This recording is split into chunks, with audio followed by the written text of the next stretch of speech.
44वे भव्य जिल्हा प्रदर्शन व शैक्षणिक साहित्य प्रदर्शन सन 2023-24 पारितोषिक वितरण कार्यक्रम समारंभ संपन्न। याबाबत अधिक वृत्त असे की दिनांक 5 जानेवारी ते 6 जानेवारी या 2 दिवसीय शहरातील महाराणा प्रताप माध्यमिक व उच्च माध्यमिक विद्यालयात 44वे भव्य जिल्हा प्रदर्शन व शैक्षणिक साहित्य प्रदर्शन सन 2023-24 कार्यक्रम पार पडला।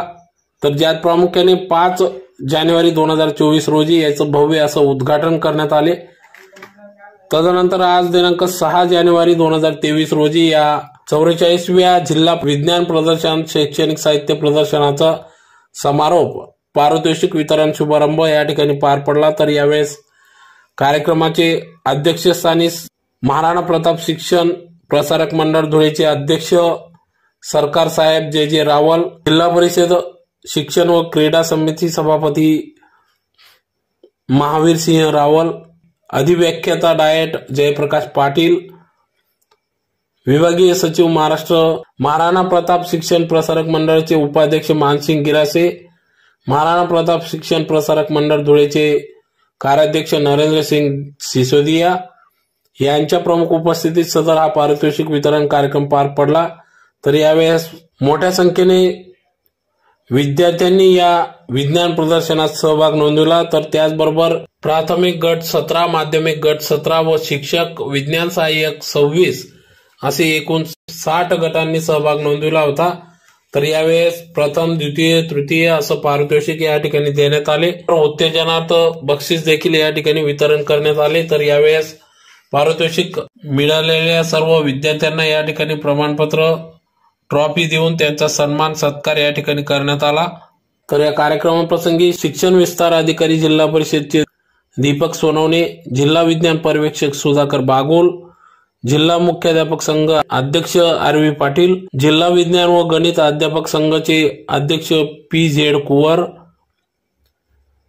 धुळे जिल्हा विज्ञान व गणित अध्यापक संघ कार्याध्यक्ष संजय पवार, सचिव विज्ञान व गणित अध्यापक संघ CT पाटील, सचिव मुख्याध्यापक संघ उदय तोरवणे, उपक्रम विज्ञान व गणित अध्यापक संघ संजय गोसावी, कोषाध्यक्ष JV सोनवणे, सहसचिव YR देसले, प्राचार्य सौ सुचेता भंडारी आदी सर्व पदाधिकाऱ्यांनी या कार्यक्रमासाठी अथक परिश्रम घेतले। तर यासाठी माननीय संचालक मंडळ, प्राचार्य, शिक्षक, शिक्षकेतर कर्मचारी, महाराणा प्रताप माध्यमिक विद्यालय देवपूर धुळे व धुळे जिल्हा विज्ञान व गणित अध्यापक संघ, जिल्हा मुख्याध्यापक संघ यांचे या ठिकाणी मोलाचे सहकार्य लाभले। तर यावेळेस मोठ्या संख्येने सर्व विद्यार्थी, शिक्षक, शिक्षकेतर कर्मचारी या ठिकाणी उपस्थित होते।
अध्यक्षा आदरणीय धरतीताई देवरे यांच्या अध्यक्षतेखाली अतिशय उत्तम असा संपन्न झालेला कालचा कार्यक्रम आणि आजचा समारोपाचा कार्यक्रम. थोडक्यात मी प्रास्ताविक सादर करणार आहे, वेळ खूप झालेला असल्यामुळे. तर आज आपल्याकडे 45 उपकरणे या विज्ञान प्रदर्शनामध्ये समाविष्ट झाली होती.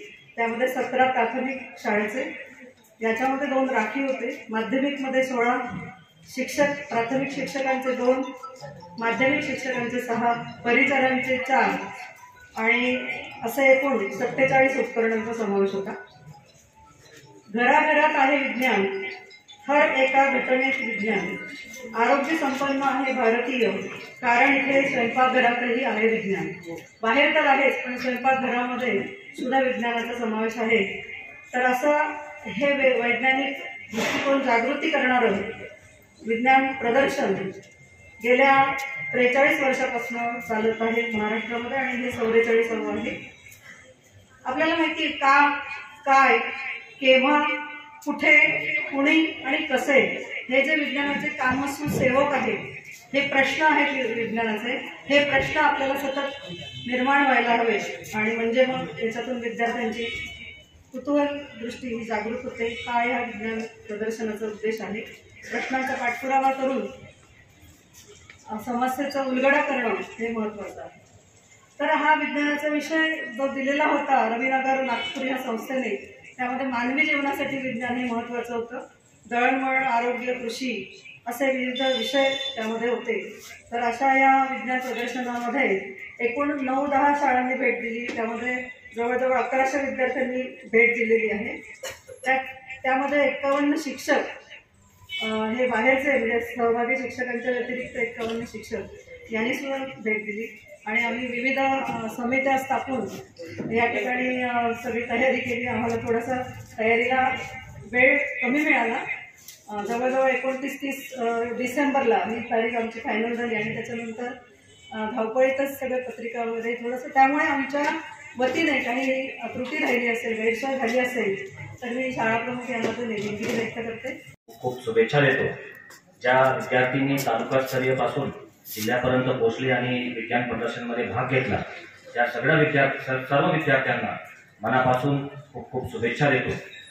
आपण जे प्रदर्शन आता पाहिले ते आपल्या रोज जीवनामध्ये जे काही कामं असतात, ते शेतीचे असो, औद्योगिक असो, रेल्वेमध्ये चांगले प्रोजेक्ट बनवले, म्हणजे आपल्या जीवनामध्ये रोज आपण जीवहानी कसं कमी करू शकतो आणि विज्ञान आणि टेक्नॉलॉजी याचा वापर आपण दिवसात कसं जास्तीत जास्त करून आपलं जीवन कसं आपण सोपं आणि जास्त प्रोडक्टिव्ह करू शकतो, हे या प्रदर्शनमार्फत आम्ही पाहण्यात आलं. शिक्षण जवळपास साहेब मला 1 वर्ष झालं आहे शिक्षण सभापती म्हणून. तर या एका वर्षात अनेक शाळांना भेट दिली, जिल्हा परिषदच्या अनेक शाळांना भेट दिली व शैक्षणिक दर्जा आपला कसा वाढवता येईल याच्याकडे आम्ही लक्ष दिलं. 40% वरती आपण गुणवत्ता देखील प्रत्येक शाळांमध्ये वाढवण्याचा प्रयत्न केला आणि अतिदुर्गम भाग, जिथं लाईटची व्यवस्था नाही, जिथं आपण पोहोचू शकत नाही, तिथं आम्ही आता नवीन उपक्रम तिथं राबवणार आहेत. तिथं सोलर आणि डिजिटल शाळा कसं करता येईल याच्याकडे जिल्हा परिषदच्या विशेष लक्षाने आता पुढच्या महिन्यात ते काम सुरू होईल. आपण या कार्यक्रमाला मला बोलवलं, माझा सत्कार केलं, त्याबद्दल मी आयोजकांच्या, शिक्षण समिती, या प्रदर्शनात ज्यांनी नियोजन केलं त्या सगळ्यांच्या मनापासून आभार व्यक्त करतो. या वर्षापासून आपल्याला 1 लाख रुपये निधी तालुक्याला आणि जिल्ह्याला पण 1 लाख रुपयाची एकूण 5 लाख रुपये निधी मिळणार आहे. याचं सर्व श्रेय जे आहे ते आमचे आदरणीय लोकप्रिय आमदार जयकुमार भाऊ रावल आणि जिल्हा परिषदचे अध्यक्ष, सर्व सदस्य आणि सभापती यांना जातं. या ठिकाणी आमचे नेते आहेत, आमचे मार्गदर्शक आहेत, अगदी दादा बसलेले. मी आदरणीय अध्यक्ष महोदय आणि साहेबांना विनंती करतो की आदरणीय आमच्या दादांचा सत्कार करावा आणि आम्ही सर्व मिळून त्यांचा सत्कार करू इच्छितो. की प्रत्येक जण काढतो हे द्या नको, परंतु आम्हाला माहिती आहे की अनेक कार्यक्रम पेपरमध्ये पाहत राहतो. मला अभिमान वाटतो की या शाळेचा मी अध्यक्ष आहे, की अनेक कार्यक्रम जे सार्वजनिक कार्यक्रममध्ये शैक्षणिक संबंधित कार्यक्रम आहेत ते आमचे भंडारी मॅडम अगदी हिरिरीने भाग घेतात. त्याच्यामध्ये कोणत्याही प्रकारचा कंटाळा करत नाही. त्यांचे सहकारी यांचं सुद्धा मी मनपूर्वक अभिनंदन करतो. मित्र, खरोखर आमचे जे प्राध्यापक आहेत गिराचे सर, त्यांनी मगाशी एक परीक्षक म्हणून या ठिकाणी ते आहेत, त्यांनी मगाशी सांगितलं की फार सुंदर आपण लोकांनी आपलं जे सायंटिफिक जे इन्स्ट्रुमेंट्स वगैरे जे बनवले ते खरोखर फारच सुंदर होते. आणि माझ्यासारखा सुद्धा जो BSc आहे म्हणजे सायन्स आहे, मात्र सायन्स स्टुडंट, कारण की सायन्स जे आहे ते रिसर्चवरती चालतात, कायम संशोधन चालू राहतं, म्हणजे देर इज नो एंड. या गोष्टीला कधीही सीमा नाही आहे किंवा ह्या गोष्टी इथपर्यंत this far and no further असं नाही. ही सायन्स जे आहे ते कायम शोधत त्याच्यामध्ये काही ना काही नवीन तंत्रज्ञान वगैरे निघत राहतं. आणि जेव्हा मी पाहतो की हे तरुण मुलांनी जे मी या प्रदर्शनामध्ये मी पाहिलं, त्यांनी जे काम केलं आहे ते खरोखरच वाखायला जोग आहे. कारण की शेवटी तुम्हाला माहिती आहे की या ठिकाणी ज्यांचा फोटो आपण पाहिला, डॉक्टर कलाम यांच्या जर आपण आत्मचरित्र वाचलं असेल, ते सुद्धा आपल्यासारखे एखादे विद्यार्थी म्हणून एखाद्या झाडाखाली कंदिलाखाली त्यांचं शिक्षण झालं आहे. आणि ते देशाचे सर्वात मोठे, देशाचे जगातले एक मोठे सायंटिस्ट म्हणून त्यांचं नाव कमावलं आहे.